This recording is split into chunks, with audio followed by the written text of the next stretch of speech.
The Bill and Kelly Show is recorded at Studio A at Executive Suite Squared in beautiful Hammond, Indiana. Now, here's Bill and Kelly. Hello, and welcome to the Bill and Kelly Show. With us today, we have Andrew Earnshaw, who is with the Bible League International. And the Bible League International is a phenomenal organization that has world outreach in delivering Bibles, ministry, and so we're so happy to have Andrew today because, as you could see by the backdrop, it is an amazing facility they have there in Crete. So Andrew, welcome to our show. Thanks for having me, Bill. Appreciate it. Oh, we're honored to have you. This is a delight for us. So usually what we have our guests do when they come on our show is have them tell us a bit about themselves and where they come from and how they came to be with the organizations they're at now. So why don't you give us a quick overview of yourself and how you came to be with the Bible League? Yeah, appreciate it, Bill. So as Bill said, my name's Andrew Earnshaw, and I started working at Bible League 5 years ago. My role at Bible League is Director of U.S. Ministry. And so there's a crazy story. And I worked in the sales world for a little while and just got to the end of myself and realized that, I felt like I was being called to greater purpose. And there was a few hiccups and even before 5 years ago, struggles in my own life that made me question my faith in a lot of ways. And I turned to, just bad things. I turned to alcohol, I turned to drugs. And what happened there was that it took me to the end of myself. And I realized that I couldn't do this life anymore on my own. And it was through that I came back to the faith that I grew up with and decided I needed to make a change. And just the right doors opened up, I believe, providentially. And there was a position that was in fundraising at Bible League. And so I started working here in fundraising about 5 years ago. And through just a series of events and just open doors that I believe God opened, now I'm working around the U.S. and equipping people with training, with Bibles, with resources. We're a parachurch organization, which means we come alongside of the church and help assist them. Mostly we're focused on under-resourced areas, even in the U.S., but around the world as well. And so that's it in a nutshell. It's been a great organization to work for. Like I just said, we're in 50 different countries and pretty big globally. We reach about 2 million people a year with the gospel. That's just in print, and then a lot more online and in that way too. Amazing. So let's talk a little bit more about the history of the organization and how it came to be, and then maybe talk about even more of the outreach that it's doing today and some of the countries that they're in. Sure. Yeah, we had very humble beginnings. There was a man, and I'm going to show you this display, and I know we're going to look a little more at the displays later, but we have a little display of Bill and Betty Chapman knocking on the first door. And so this is where I'm standing is actually a visitor center. So we want people to come in and visit. So if you're watching this show, we still have mask regulations in place, and I got mine in my back pocket there.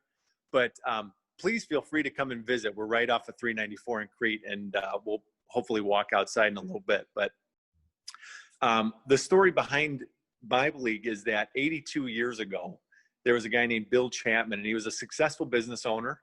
And he had a heart attack when he was in his mid-30s, and he was part of a church, but he's in the hospital, and one of the elders from their church came and visited with him and said, "Hey, Bill, what are you doing with your life?" And, he had his business that he said, he had going, but the elder really called him to greater action, and they prayed a prayer like, God, almost making a deal, like, God, if you heal me, I'll give my life totally to you. And so Bill didn't know what that looked like at the time, but he prayed the prayer, God healed him, and he had a summer home in Walkerton, Indiana. And so one day he just ended up buying a box of Bibles and going door to door, knocking on doors and saying, "Hey, do you have a Bible?" And if they answered no, he would say, "If I give you one, will you promise to read it?" And that started in 1938. And the first 10 years was pretty much all volunteer led. It was out of Roseland, which is not too far from the Northwest. It's part of Chicago area. And so that was volunteer for a while. And then in 1950, I'm going to show you a little letter here. General Douglas MacArthur, saw Japan and the need for the gospel there. And so he wrote a letter to Bible League, and I'm going to see if this shows up on camera. We see as a little replica of it there. And he appealed to Bible League to send Bibles to Japan. And so that was when we went international. That's where the international came from. Is in 1950 we started going outside the country. Amazing. Yeah. And then from there, of course, that the international aspect in the third world countries, underdeveloped countries. Yep. Yeah. So our big things that we do is we reach the under-resourced, persecuted church with material, but we don't just give people Bibles and just say, look at them yourself. We believe people need to be trained, discipled in ways. And we base our ministry model off of the story in Acts 8. If you're familiar with the Bible, in the book of Acts, Philip, one of Jesus' disciples, is called to go into the desert, and he meets an Ethiopian guy out there. He's a government official, and the guy's reading a book of Isaiah, which is talking about Jesus hundreds of years before Jesus is born. Some of the Christmas stuff that we hear about, like the government shall be on his shoulders and he'll be called Prince of Peace, and those things. And he's reading about how Jesus is a lamb going to slaughter. And Philip asks him, do you understand what you're reading? And the Ethiopian says back to him, how can I understand unless somebody explains it to me? So Philip sits down with him and explains how Isaiah is talking about Jesus in this, and Jesus came to save the world, basically. And so we do three things. We do evangelism, discipleship, and then we do Bible-based literacy, which is teaching people how to read from the gospel. So that's very popular in places like the Middle East, where women don't have a lot of women don't have the opportunity to be educated. Certain places in China, we are able to work, even though Christians are often persecuted in places like China. We are able to train people in reading because it's good for their people, and the government will allow that. And so those are our three things that we do. And that's called our Project Philip program, is the discipleship part. We sit down one-on-one with somebody and go through the Gospel of John, then disciple them in small groups. And then church planner training is also something we do, because the church grows like crazy in a lot of areas. Like right now in Thailand, there's hundreds of people being baptized every month, and then we plant churches there as well. Going back to some of the countries, especially in the Middle East, where, as you say, women are not allowed any education whatsoever. It's changing, but not by any leaps and bounds. Does the Bible League ever come under attack itself by that nation for trying to bring these women up and educate them through the Bible?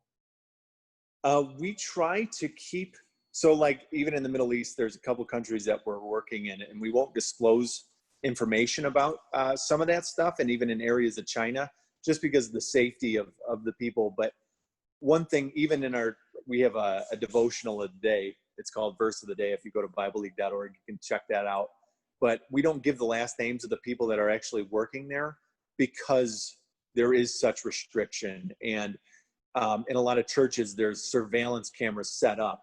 And if you do something that they don't like, you could be followed. A lot of our people that go into those countries, we train up nationals. We work with the local people, because they know the area better. But even if I were to fly into China, there'd probably be people watching me at times, and I've heard a lot of stories about that. So people definitely do face persecution. We've had people that have had boiling water thrown on them for doing a Bible study. We've had just a lot of that kind of stuff where people get beat up, but pastors see that almost as they're moving forward with the gospel, and we're promised that in the Bible, that it's not always going to be that way, that Jesus said he was persecuted and that we can expect persecution. So that's the risk. But a lot of times we're in countries that are okay. Sometimes the hardest things are, there's anti-conversion laws. So if we try to convert somebody to Christianity or tell them about Christ under a certain age, we can go to jail and stuff like that. But a lot of times we're working in countries that maybe aren't Christian, like Thailand, for example, but they're very open to the gospel, and they're welcoming as well. So it's kind of across the board. Yeah, is it one of the things that some of these countries that third world countries that are underdeveloped still haven't realized is by bringing everyone up, and whether it be through the word or through education, it improves their society.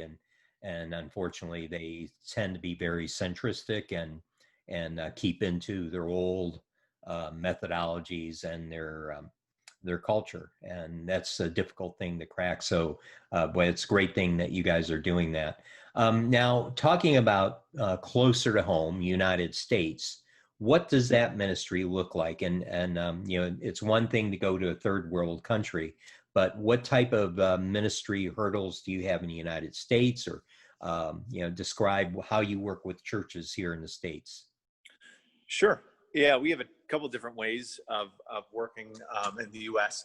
We work with immigrant communities a lot of times, places in Florida, and just small groups like Haitian communities and things like that just don't have the resources.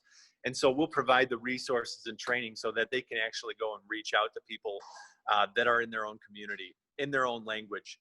And the translation of the Bible that we use is translated from the original Hebrew and Greek, but it is written at a like 3rd to 6th grade level. So it's a little more basic, a little more easy to understand.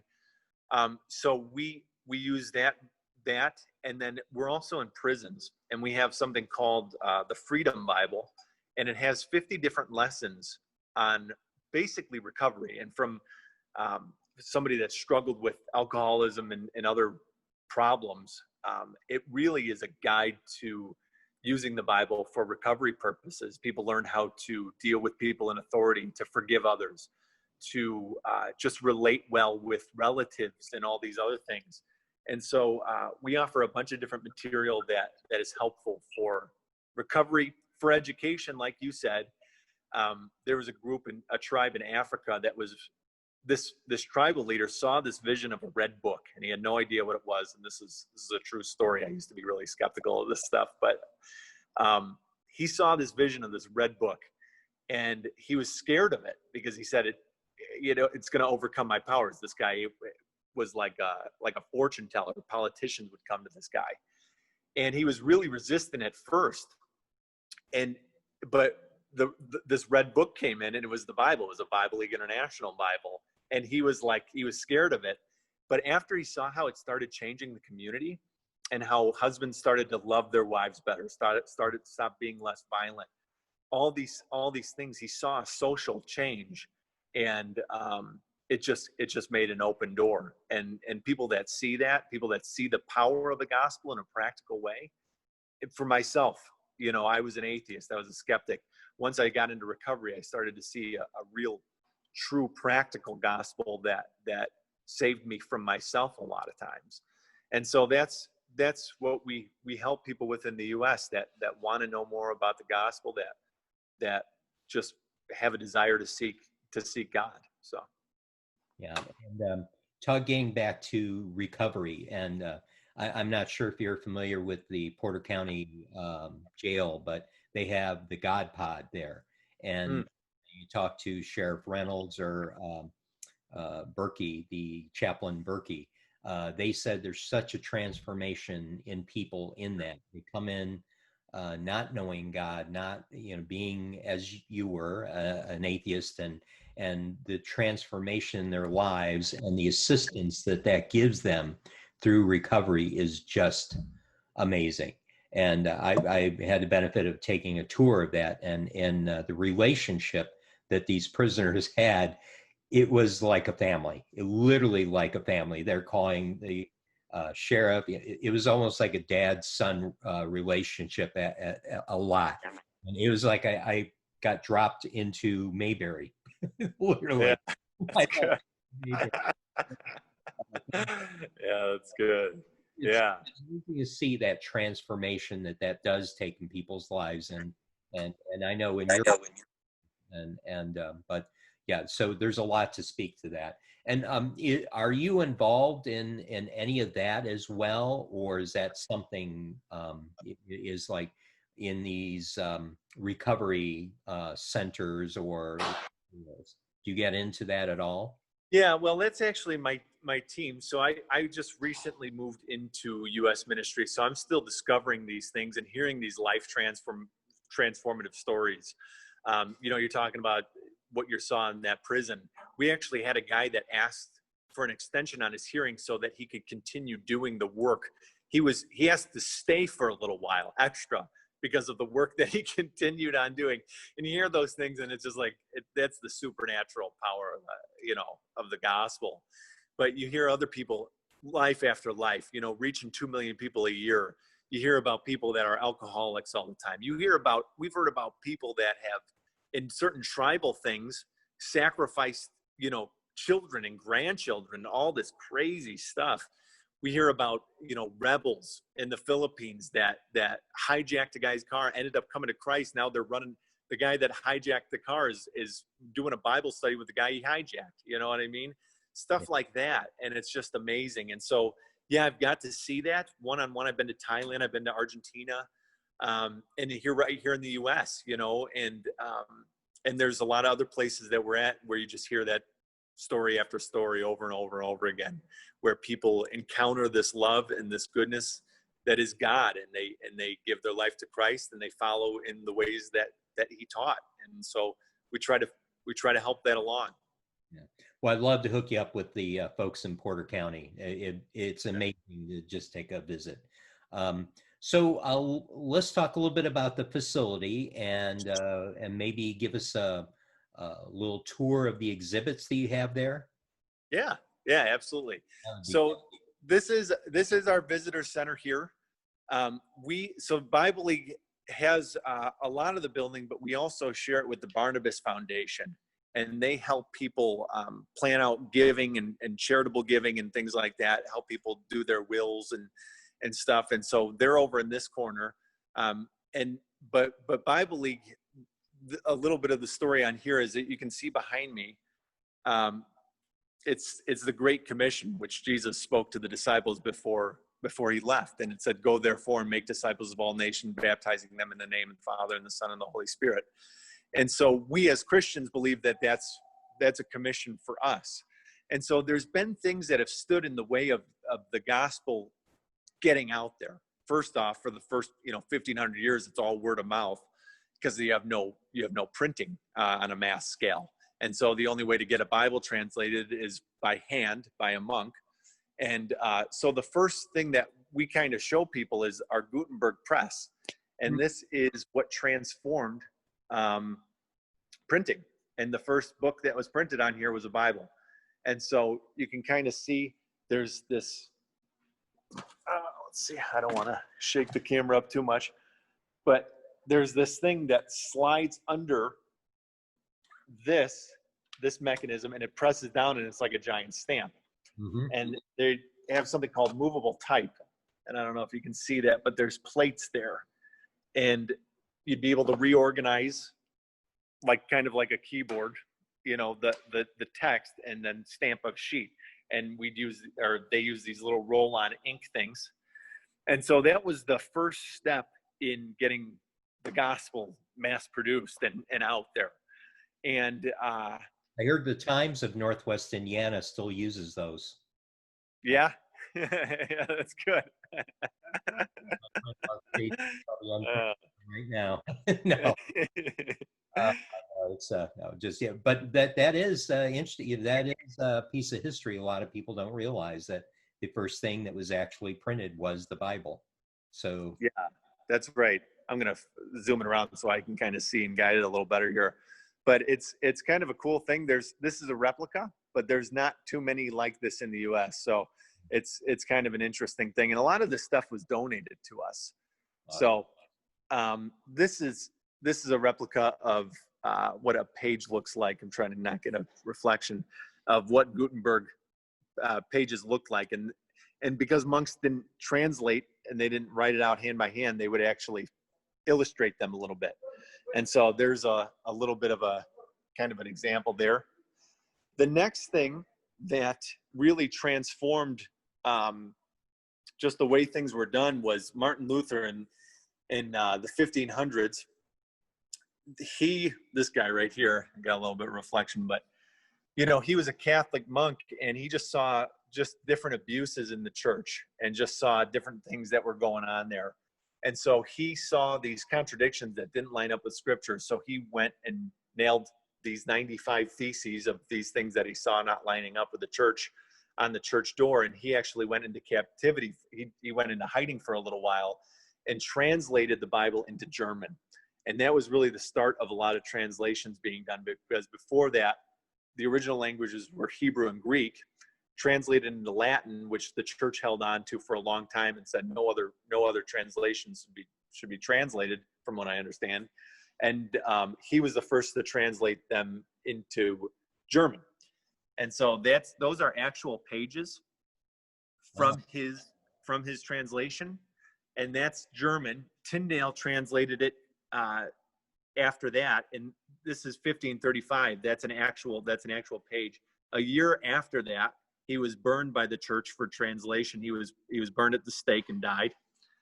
But then immediately after that, the king legalized it, and so he died. And then a year later, the Bible was legalized basically. And we have a lot of other translations that are kind of rare, and they're actual pages from these books. They used to not have chapters and verses.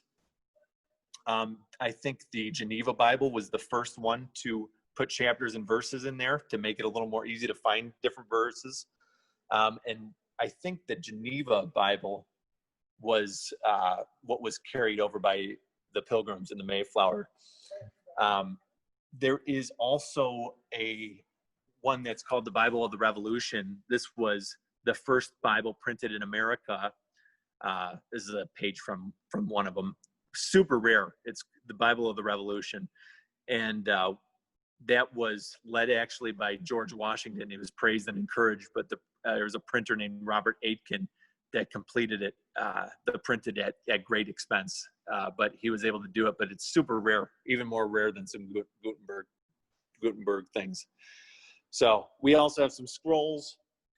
This is another piece back behind that world map. You see those little hanging things with the different text on them. Mm-hmm. That was actually 500 AD. There was an emperor in China that had these big things erected up, and they actually printed scripture on big scroll type of things. That predated the Gutenberg press by 1,000 years, and those were actually in ruins up until 1800. And our partner from Asia came in and let me know that that's what those were, and I didn't even know that. So after that, then missions kind of moved around the world, and that's kind of where our story picks up in 1938. People still didn't have the gospel. They still didn't have Bibles in the U.S., and that's how we started. And now we're kind of going around the world and continuing that work. Great. That's amazing story. Is it possible before we say goodbye that you can walk outside and we can get a view of that awesome facility? Yeah, absolutely. I'll show you a few more things too. Oh yeah, go right ahead. I didn't want to just fun with the. I forgot. Let me walk over here, and because I don't want to lose my connection if I go outside because I'm on Wi-Fi. So I don't want to mess that up. Yeah. But so I'll show you just a few other things here. This is all the translations that we've had a part in somehow, or we've published, or we've just worked on. So there's a bunch of different languages here that Bible League has had a hand in, and we continue to do translation work too. I didn't mention that. We just translated a Haitian version, Haitian Creole.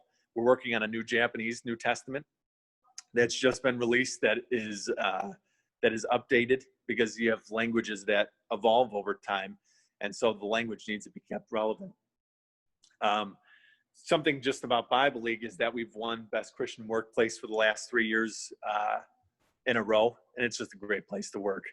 But if you come in for a tour, there's other things I'll show you. We have an upstairs as well, just with some more stories, with some timelines and things like that, and just a little bit more of the office building. Like, we meet in here and are connected with people from around the world, and yeah, there's just a lot of good stuff. So come on by. Oh yeah. But, Once this pandemic is over, we'd love to do a show from there. It looks like. yeah.